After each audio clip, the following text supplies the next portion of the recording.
Hey, DynoBob here. Hey, this is going to be a little session on the TVS blowers. Let's go over some of the old new styles, what they changed and who's doing what. Ford made 3 style of TVSs from 2008 on up to 2013. Then the aftermarket hit with some of those styles. The biggest difference in the earlier ones was, you'll see this one here has like a kind of a straight pattern on the bottom, where the Series 2 and 3, it had a beefed up case. So they were a bit stronger. And, you know, the 2013, when they came out with that, what they did is the blower was the same, the rotor pack was the same, but the plenum size was very large. And what they were doing is directing air towards the inside rotor itself, just to get some line of sight of the airflow. And that seemed to help them quite a bit. And that's been the trend lately, even with the aftermarket units, is just the trying to feed that inside rotor and line of sight on the air. So anyway, what makes a TVS different from an earlier style? Well, it's basically the rotors themselves. The TVS, as you see here, it has 4 lobes, and they're twisted at 160 degrees. The earlier Eatons, you know, like your M112s, your M122s, they had a 3-lobe design. The difference in the case is actual rotor duration. The window itself, how long that's open to the rotor to gulp air. And what we've noticed with the TVS design, yeah, they'll make 50 more horsepower, but you do have to spin them a bit quicker. So if you used to spin this TVS compared to the M122 or 112, you would find you'd have a lot less torque at a low rotor speed, let's say 13,000, 14,000 RPMs, which you wouldn't like the feel of it. But once you get the rotor speed on these TVSs up to 16,000, then you'll see the horsepower and torque equalize, and you'll like it a lot. Like I said, it'll make 50 more. One thing we've noticed on the TVS units, even with the stronger case, is once you get above 18,000, you know, them rotors are a bit heavy, they start stretching out, hitting the case. Once you get 19, you know, 18 we feel safe, 19 we see a lot of the rotor to case rub, and above that, and a lot of people are doing it, 20, 23,000, you know, we do a lot of servicing on units that are ran at those speeds for, you know, a larger amount of time. And that's the whole thing people ask me, and I tell them it's your driving habits. You know, if you just get on it just a little bit, you can get by with those higher rotor speeds. But if you're going from one county to the next and you're turning this 20,000 plus, you're probably going to lock it up. It's just going to overheat. The heat on these blowers, when you got your foot in it, it's just an upward pattern until the point of it overheats, seal comes loose, oil comes out, and it burns up. One thing we have to do to combat that, we do have a thing we call the venom cooler here. This particular unit, aftermarket unit, has been modified with what we call a venom cooler. What it does, it's picking up water off your intercooler lines below, and we're going to circulate it around the front drive. Similar effect to holding this under a water faucet per se. So it'll equalize the temperature of the blower front to back, eliminate that case warpage, and definitely you can run it harder and longer for sure. What we've done this year is we've actually made a billet front drive, which is pretty neat, real neat actually. It's made out of a billet. It's liquid cooled. The fittings aren't in here now, but it's liquid cooled. And we do have pulleys that go down to 2100, which will make 20 pounds of boost. How we're able to do that is we have a dual set of front bearings, which are smaller diameter on the OD, which allows us to make this pulley that small. So we still have a few of those left. And what do we want to go over today? Like this aftermarket TVS unit, what's been popular is our Snakebite Overdrive, which you can see that here. I got an exposed set of gears. It works like a transmission, like a stick shift, where it's got a 30% overdrive gear here. This is actually floating on the back one.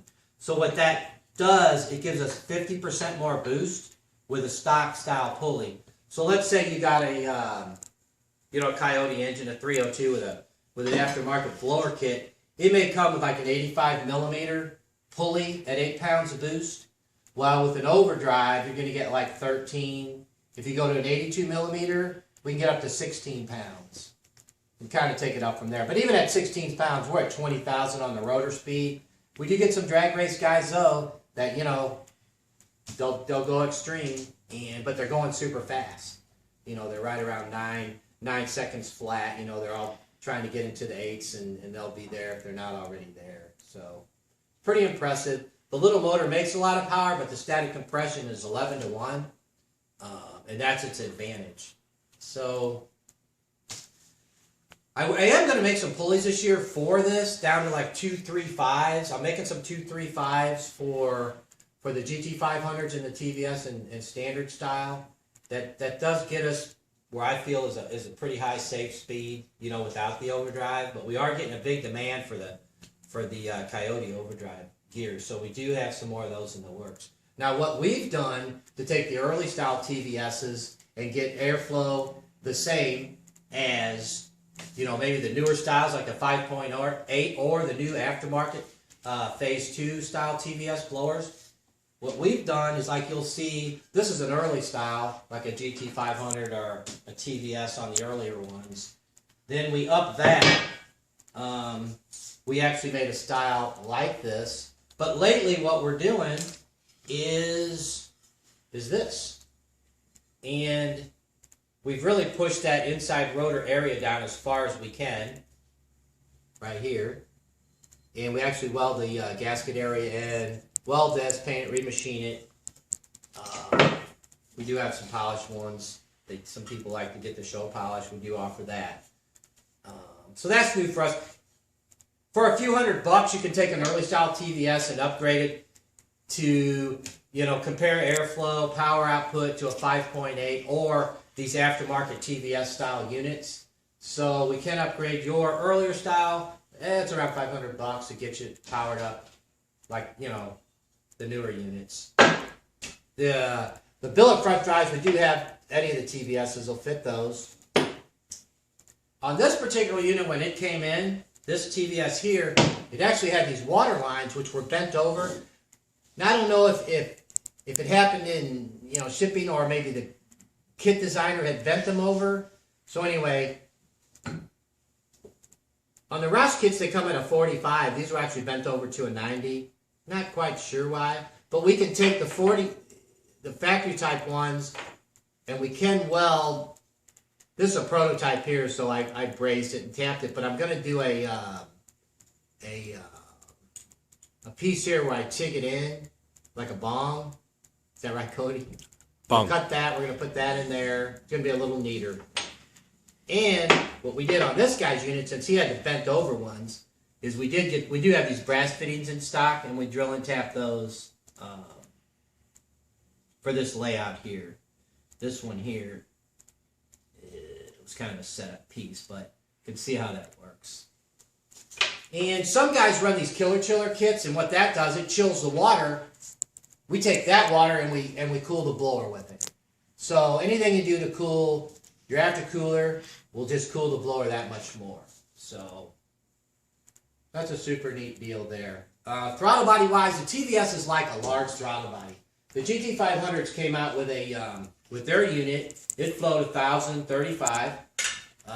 We modified it and went to 1,250, which fed that M122 sufficiently. It's really all it wanted.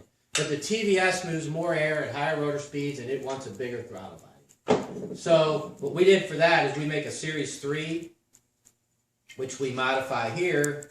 It'll actually flow 1,430, the same as a Whipple monoblade, and it will feed that TVS blower on like a 5.4 up to 800 rear wheel with no trouble. And I imagine that people are making larger throttle bodies now that flow even more, which I haven't really tested the super large ones, so I don't know how much more is left in that aspect. I guess the last thing I'll go over real quickly is pulleys themselves. We've been remachining these pulleys. We call them constrictor grip machining. And what we're doing is we're just increasing the pinch of the belt and trying to get 100% of the belt locked in. We also shot peen the surface to give it a surface finish, a little bit of texture there too, and it's really locked in. probably the most simplest noticeable thing when I drove a car, we did that. It never did lay down. The car just kept spinning tires and pulling hard, opposed to maybe the boost dropping off. A lot of pulleys you see, if you look at your pulley, maybe a factory type pulley, it'll have really sharp peaks and valleys, and it's just skimming that rib, and it's, you know, it just can't get a grip. So we've had good success with that.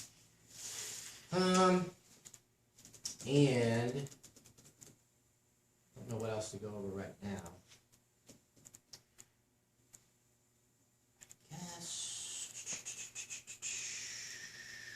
I guess that's about it on the TVS styles. We'll do another video, but I just wanted to go over some basics with you.